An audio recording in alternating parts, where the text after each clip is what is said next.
വല്ലാത്ത പട്ടിണിയായിരുന്നു. കഴിക്കാൻ ഭക്ഷണമില്ലാതെ ഇലകൾ പറിച്ചിട്ട് നബിതങ്ങളും അവിടുത്തെ ഭാര്യയും അവിടുത്തെ മക്കളും കഴിക്കുകയാ. പരസ്പരം ആർക്കുമൊന്നും പറയാ കഴിയുന്നില്ല.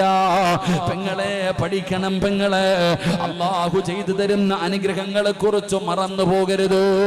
അതാ പടച്ചവനെ, അല്ലാഹുവിന്റെ പ്രവാചകൻ സല്ലല്ലാഹു അലൈഹി വസല്ലമ തങ്ങളുടെ പ്രിയപ്പെട്ട ഭാര്യയായ ഖദീജ ബീബി റളിയല്ലാഹു തആല അൻഹാ വല്ലാത്ത സമ്പന്നയായിരുന്നു, വലിയ കോടീശ്വരിയായിരുന്നു, വലിയ കുടുംബത്തിൽ ജനിച്ചവളാണ് ഖദീജ.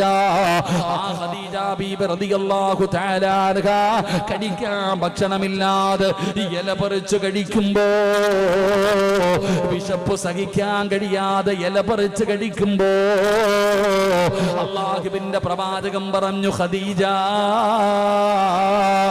നീ നിന്റെ വീട്ടിലേക്ക് പോ ഖദീജ.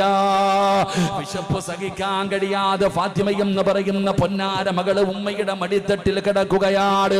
ഖദീജ ബീവിയുടെ മടിത്തട്ടിൽ കിടക്കുമ്പോ ഖദീജ ബീവി വിശപ്പ് സഹിക്കാൻ കഴിയാതെ ഇല പറിച്ചു കഴിക്കുകയാ. ആ രംഗം കണ്ടപ്പോ നബിതങ്ങളുടെ കണ്ണ് നിറയുകയാണ്. അല്ലാഹുവിന്റെ പ്രവാചകൻ പറഞ്ഞു, ഖദീജ നീ പട്ടിണി കിടന്ന് നിനക്ക് ശീലമില്ലല്ലോ, പട്ടിണി എന്താണെന്ന് നിനക്കറിയില്ലല്ലോ. അതുകൊണ്ട് ഖദീജ